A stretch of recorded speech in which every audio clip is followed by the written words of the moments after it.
धौलपुर गांव में एक भीखू नाम का किसान रहता था। भीखू बहुत ही सीधा और ईमानदार था। उसकी एक पत्नी सुंदरी और एक बीमार बूढ़ी माँ थी। भीखू के पास एक छोटी सी जमीन थी जिस पर वो खेती किया करता था, लेकिन पिछले कई सालों से भीखू की कोई भी फसल अच्छी नहीं हो पा रही थी। अजी सुनिए, अब तो घर में थोड़ा ही अनाज बचा है। माँ जी की तो तबीयत भी ठीक नहीं रहती, उन्हें तो मैं भूखा भी नहीं रख सकती हूँ। जी, आपने कुछ सोचा है? आगे क्या करेंगे आप? मैं जानता हूँ सुंदरी, लेकिन तुम ही बताओ मैं क्या करूँ। रोज इतनी मेहनत करता हूँ, लेकिन न जाने क्यों मेरी फसल हर बार खराब हो जाती है। कुछ महीने पहले सरसों बोई थी, लेकिन देखो न जाने वो भी अच्छी नहीं हो पाई, जिसकी वजह से कोई गांव वाला मेरी बोई कोई भी फसल खरीदता ही नहीं है। मैं ये अच्छे से जानती हूँ जी, इसी वजह से आप बहुत परेशान रहते हैं। लेकिन अब तो रसोई खाने में भी थोड़ा ही अनाज बचा है। माँ जी को तो हम भूखा नहीं रख सकते हैं ना जी। आगे क्या करेंगे? खैर जाने दीजिए, मैं आपको अच्छे से जानती हूँ, आप कुछ ना कुछ कर ही लेंगे जी। भीखू अपना सिर हिलाता हुआ हाँ कहता है। अगली सुबह भीखू अपने खेत की तरफ जा रहा था।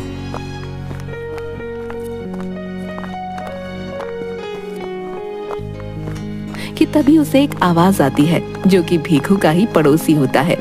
उसका नाम जग्गी होता है, जो एक लालची और दूसरों से जलने वाला व्यक्ति था। अरे भीखू भैया, कहाँ जा रहे हो? लगता है अपने खेत की तरफ अपनी फसलों को देखने जा रहे हो, हैं? अरे भाई, अब रहने भी दो। आखिर कब तक अपनी बोई फसलों की आस में रहोगे? अरे कई सालों से तो कुछ नहीं हो पा रहा तुम्हारी फसलों का, अब आगे भैया क्या ही होगा, हैं? अरे जग्गी भैया, मैं तो पूरी मेहनत करता हूँ और आगे भी करता रहूंगा। मुझे पूरा यकीन है आज नहीं तो कल मेरी मेहनत जरूर रंग लाएगी। आखिर बेवकूफ को कोई कितना समझाए। हाँ ठीक है भाई, मैं भी देखूंगा आखिर वो दिन कितना जल्दी आएगा। भीखू उसकी ये बात सुनकर थोड़ा दुखी हो जाता है। इसके बाद भीखू अपने खेत पहुंचता है और अपनी कुदाल से थोड़ी सी जमीन खोदने लगता है। वहाँ कुछ बीज प्याज की फसल के बो देता है। मैंने प्याज के नए बीज बो दिए हैं, बस भगवान करे इस बार मेरी फसल अच्छी हो जाए। जिसके बाद भीखू अपने घर आता है। तभी उसकी बूढ़ी माँ भीखू से कहती है, अरे बेटा आ गया तू, काफी देर लगा दी बेटा तूने आने में। हाँ माँ, वो मैंने आज नई प्याज की फसल बोई है, इसलिए घर आने में थोड़ी देर हो गई। तुम बताओ, तुम्हारे पैरों का दर्द कैसा है अब? बेटा दर्द तो ऐसा ही है। कल गांव के वैद्य जी के पास गई थी, उनके पास एक औषधि है, लेकिन मेरे पास तो पैसे ही नहीं थे, इसलिए उनसे लेने की हिम्मत नहीं हुई। अरे माँ, तुम चिंता मत करो, मैं कल वैद्य जी से तुम्हारे लिए वो औषधि ले आऊंगा। अच्छा चल ठीक है, तू कह रहा है तो ले ही आएगा। जिसके बाद भीखू अपने कमरे में जाता है। मेरे पास तो 1 रुपया भी नहीं है, आखिर माँ के लिए वो औषधि कहाँ से लाऊंगा?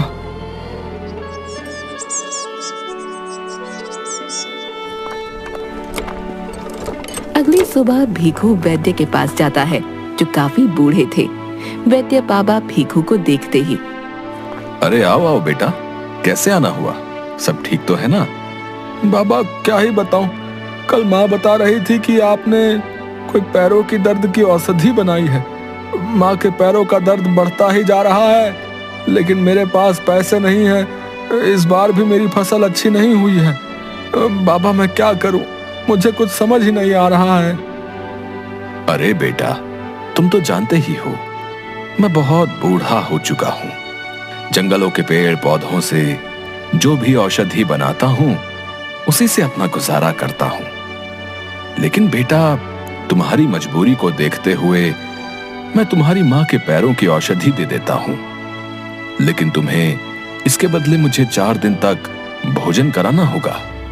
भीखू ये सुनकर सोच में पड़ जाता है।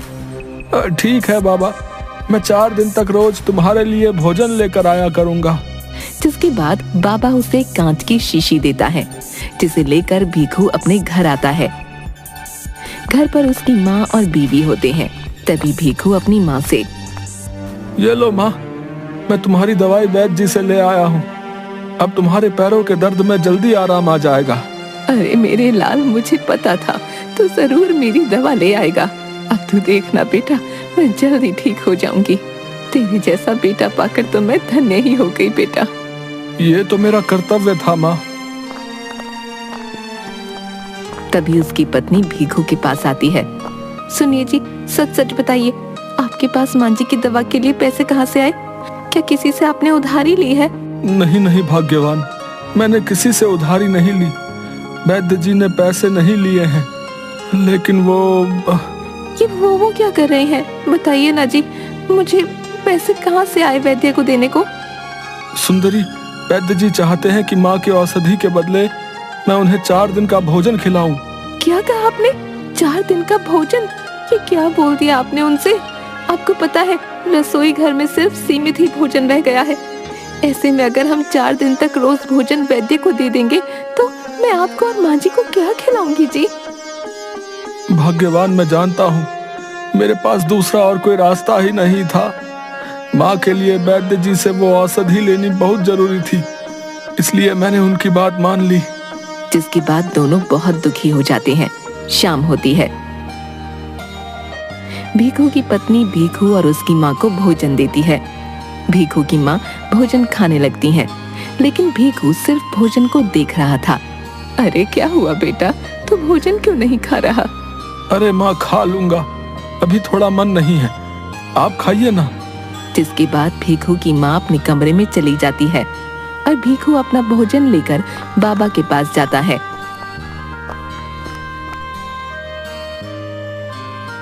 बाबा, मैं आपके लिए भोजन लेके आया हूँ, खा लीजिए। जो भी मेरे घर में रूखा सूखा था मैं आपके लिए ले आया हूँ। अरे आ गए बेटा तुम, मैं तुम्हारा ही इंतजार कर रहा था। बहुत जोरों की भूख लगी है बेटा।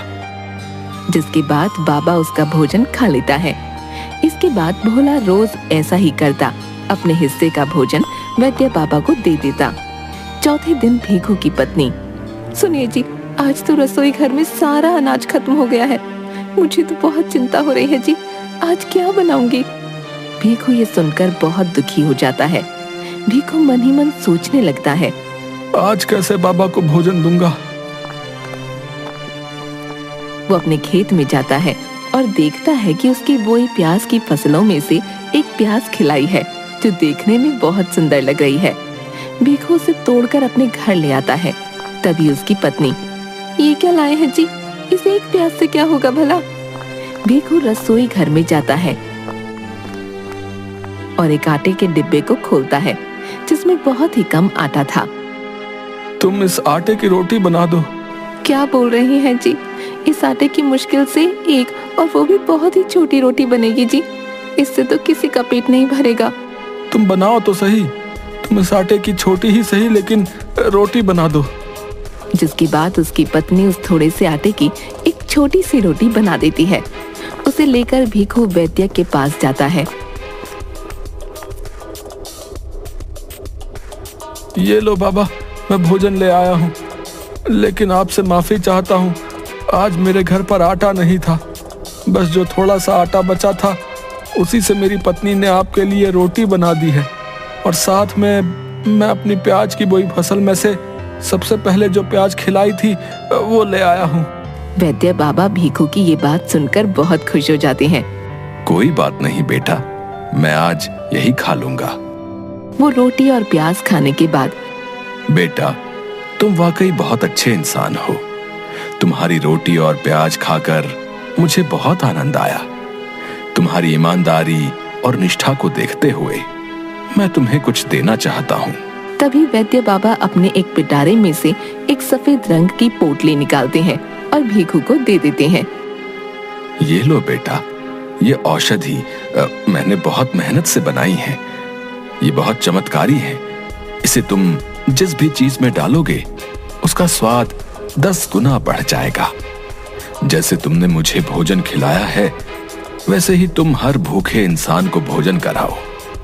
तुम एक ढाबा खोलो, तुम जो भी खाने की चीज बनाओगे उसमें इसका इस्तेमाल करना। ये तुम्हारी कमाई का साधन भी बनेगा। जो तुम्हारा भोजन एक बार खा लेगा वो बार बार आएगा। इसके बाद बाबा जोर जोर से हंसने लगते हैं। बाबा की बात सुनकर भीखू भी खुश हो जाता है और बाबा से वो पोटली लेकर अपने घर जाता है।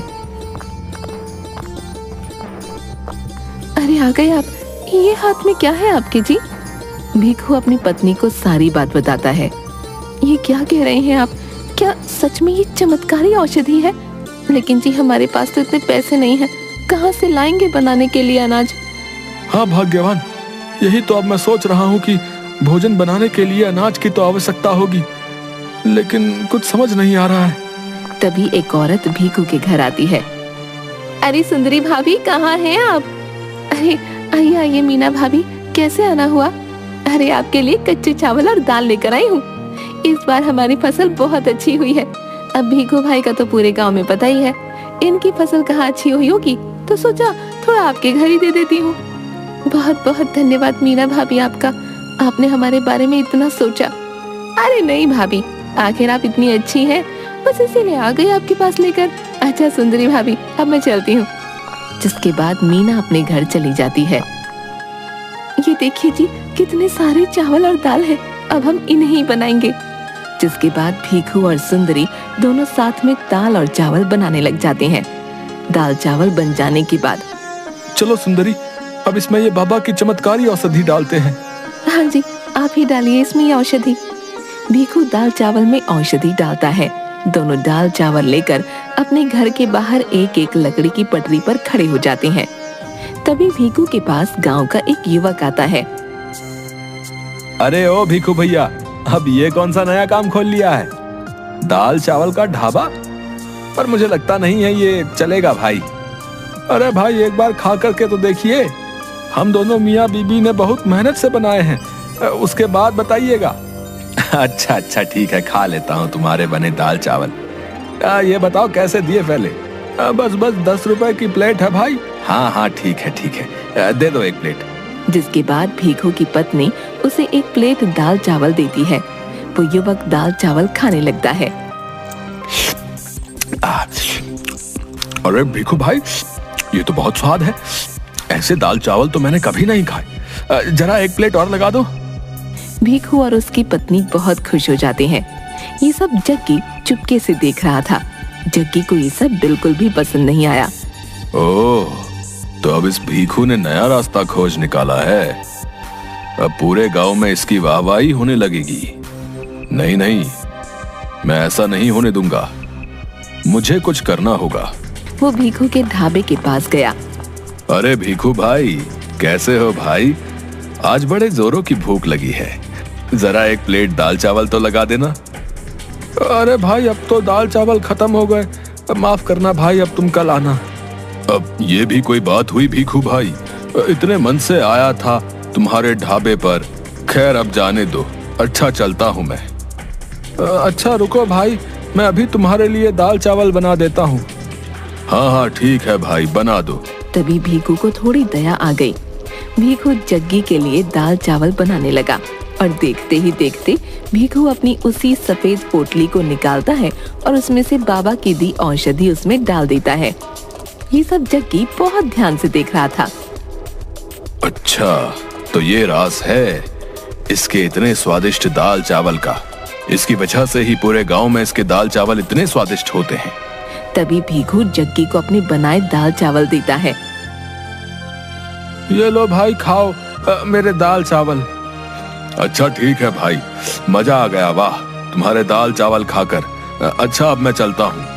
थोड़ी देर बाद जग्गी फिर से वापस भीखू के ढाबे पर आता है और देखता है कि ढाबे पर कोई नहीं है। वो चुपके से सफेद पोटली उठा लेता है और अपने घर आ जाता है। अब ये हुई ना कुछ बात। अब मैं देखता हूँ कि उस भीखू के दाल चावल कैसे बिकते हैं। अब मैं अपना ढाबा खोलूंगा और खूब सारे पैसे कमाऊंगा। हाँ। उधर भीखू को पूरे ढाबे में जब कहीं वो चमत्कारी पोटली नहीं मिलती तो वो और उसकी पत्नी बहुत दुखी हो जाते हैं। अब हम क्या करेंगे जी? आखिर वो पोटली कौन ले जा सकता है? मुझे तो कुछ समझ नहीं आ रहा है, अब क्या होगा? भीखू उसी बाबा के पास जाता है। बाबा, वो पोटली जो मुझे आपने दी थी वो किसी ने चोरी कर ली है। अब क्या होगा बाबा? अब कैसे मेरे हाथ के बने दाल चावल लोगों को पसंद आएंगे?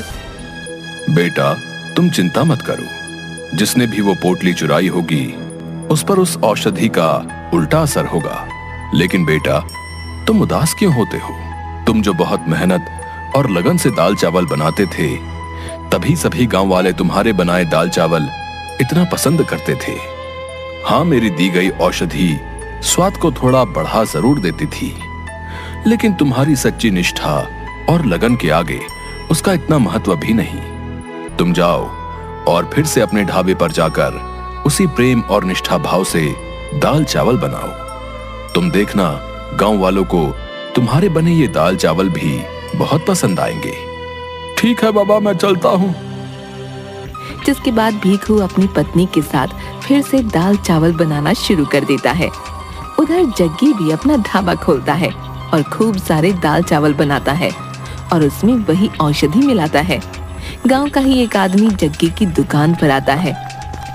अरे भाई, जरा एक प्लेट दाल चावल लगा दो। हाँ हाँ भाई, अभी लगा देता हूँ। जैसे ही वो आदमी जग्गी के बनाए दाल चावल खाता है, उल्टियां करने लगता है। अरे ये क्या बकवास दाल चावल बनाए हैं? जब बनाने नहीं आते तो क्यों बेचते हो? अरे अरे, क्या हुआ भाई? क्या दाल चावल पसंद नहीं आए? पसंद आने की तो बात दूर है, इतने खराब तो मैंने कभी नहीं खाए। तुम ही खाओ अपने दाल चावल। जिसके बाद गुस्से में वो आदमी वहाँ से चला जाता है। आखिर अब ऐसे कैसे बने हैं? मैं ही खा के देखता हूँ। अरे अरे, इतने कड़वे बने हैं ये तो, इनसे तो मुझे भी उल्टी हो जाएगी। छी छी छी छी। हे भगवान, अब कौन मेरे इतने सारे बने दाल चावल खाएगा? इतने सारे दाल चावल खरीदने के लिए तो मैंने अपनी सारी जमा पूंजी लगा दी। ये क्या कर दिया मैंने? और जग्गी बहुत तेज तेज रोने लगता है। भीखू और उसकी पत्नी बहुत मेहनत से बिना इस बार औषधि के दाल चावल बनाते हैं।